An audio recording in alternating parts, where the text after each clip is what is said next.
Bismillahirrahmanirrahim. Assalamualaikum warahmatullahi wabarakatuh.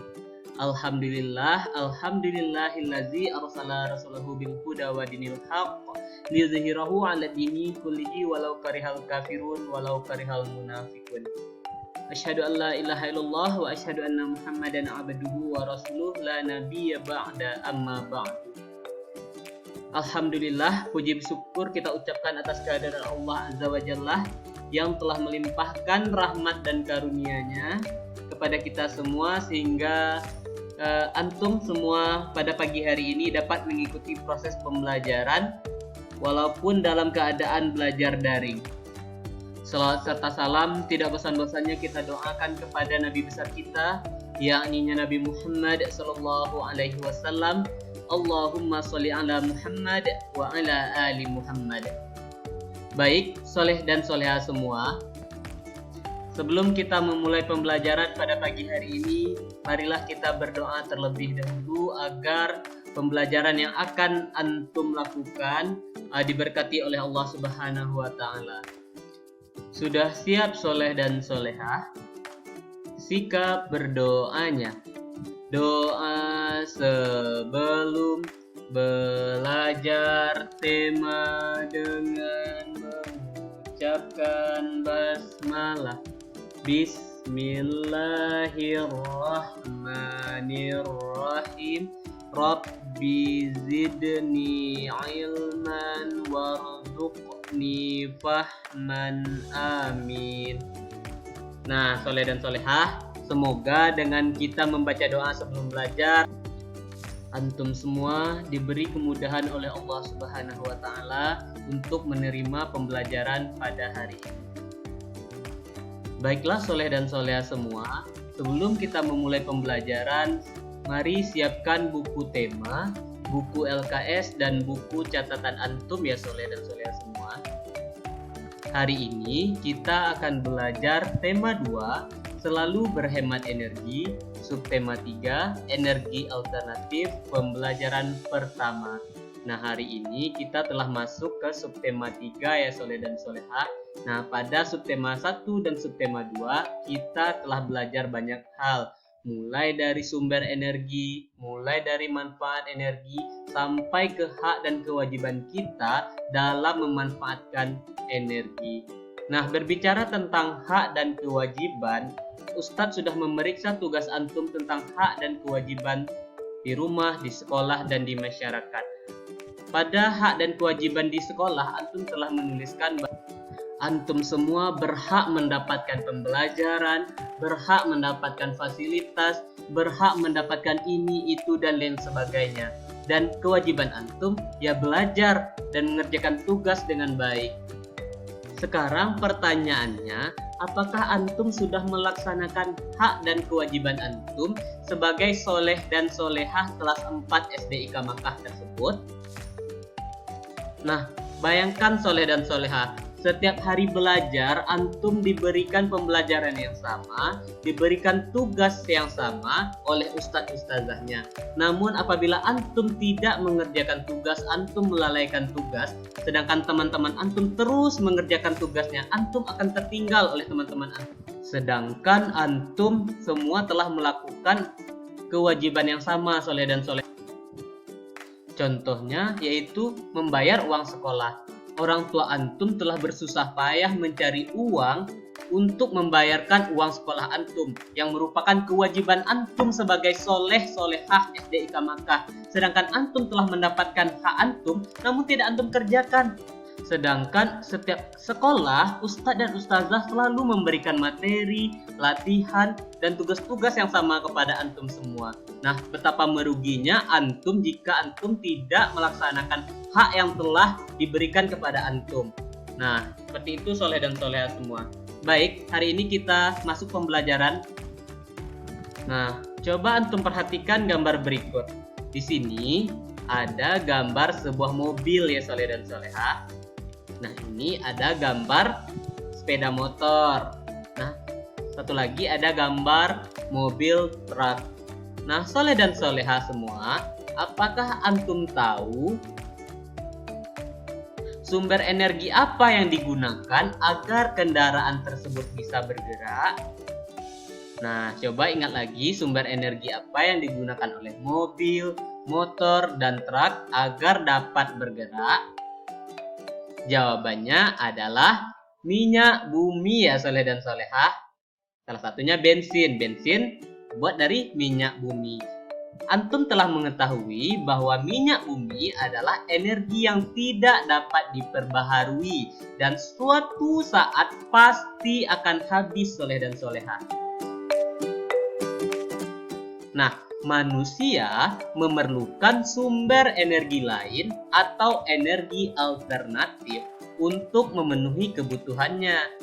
Sumber energi alternatif berasal dari sumber energi yang dapat diperbaharui. Contohnya sinar matahari, angin, panas bumi, gelombang laut, dan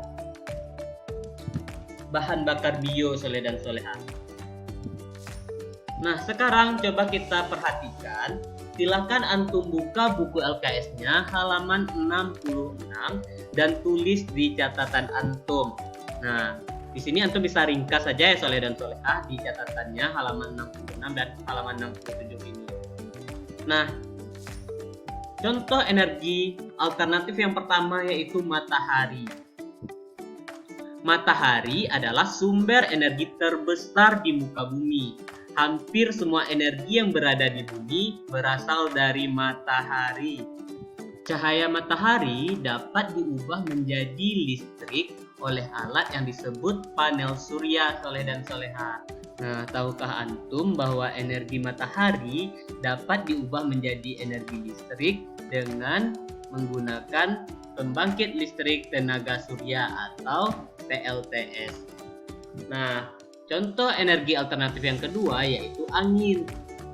Angin adalah gerakan udara di permukaan bumi yang terjadi karena tekanan udara. Angin telah dimanfaatkan sejak dahulu sebagai sumber energi pada perahu layar dan kincir angin tradisional. Nah, yang ketiga ada air. Nah, pernahkah antum pergi ke bendungan atau waduk? Pada suatu bendungan, air yang jatuh dari bagian atas bendungan akan menghasilkan arus yang sangat deras. Keadaan ini dapat dimanfaatkan untuk menggerakkan turbin yang memutar generator. Generator yang berputar menghasilkan energi listrik. Nah, selanjutnya panas bumi. Energi panas bumi adalah energi yang dihasilkan oleh magma dalam perut bumi. Energi panas bumi disebut juga energi geotermal. Nah, energi tersebut banyak digunakan terutama di daerah-daerah pegunungan. Selanjutnya, gelombang laut soleh dan solehah. Gelombang laut saat memecah pantai menghasilkan banyak energi. Energi ini dapat diubah menjadi energi listrik. Gelombang ombak air laut dipengaruhi oleh besar kecilnya angin. Semakin besar angin, kekuatan ombak semakin besar. Kekuatan inilah yang dimanfaatkan untuk menggerakkan turbin. Nah, dan yang terakhir, bahan bakar bio. Bahan bakar bio merupakan bahan bakar yang berasal dari makhluk hidup. Nah, ingat ya soleh dan solehah, baik hewan maupun tumbuhan.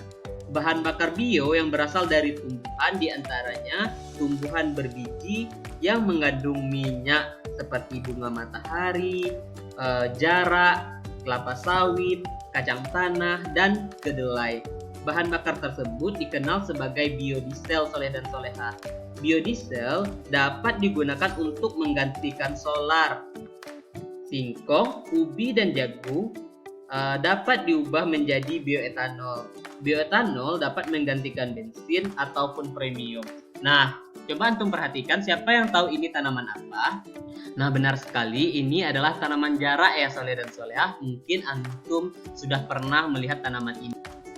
Tanaman jarak ini dapat dimanfaatkan dan diolah menjadi biodiesel yang nantinya dapat menggantikan energi minyak solar soleh dan solehah. Oke, selain tadi ada biodiesel, ada bioetanol, ada juga bahan bakar bio lainnya yang berasal dari kotoran hewan soleh dan solehah. Nah, bahan bakar tersebut dikenal dengan biogas. Nah, jadi antum harus ingat ya, untuk bahan bakar bio ini ada bahan eh, namanya biodiesel, ada namanya bioetanol, dan ada namanya biogas. Nah, seperti itu. Nah, silahkan antum buka buku antum halaman 68 Soleh dan Soleha. Di sana ada teks tentang jarak pagar untuk bahan bakar nabati. Nah, ini adalah tanaman jarak ya Soleh dan Soleha. Nah, mari kita baca teks tersebut secara bersama-sama. Nah, beberapa dekade terakhir ini, masalah keterbatasan cadangan energi fosil sebagai bahan bakar minyak dan kepedulian terhadap makhluk hidup mulai menjadi perhatian di seluruh dunia. Hal ini karena BBM berasal dari sumber daya alam yang tidak bisa diperbarui. Ketersediaannya semakin berkurang dan harga minyak di dunia semakin meningkat. Sedangkan kebutuhan masyarakat terhadap BBM justru semakin meningkat. Salah satu tanaman yang bisa dijadikan sebagai sumber energi alternatif terbarukan adalah jarak pagar dengan memanfaatkan kandungan dari bijinya. Biji jarak pagar mengandung rendemen minyak nabati sebesar 35-45%. Minyak kandungan tersebut dapat diproses menjadi minyak biodiesel atau pengganti solar dan minyak bakar pengganti minyak tanah.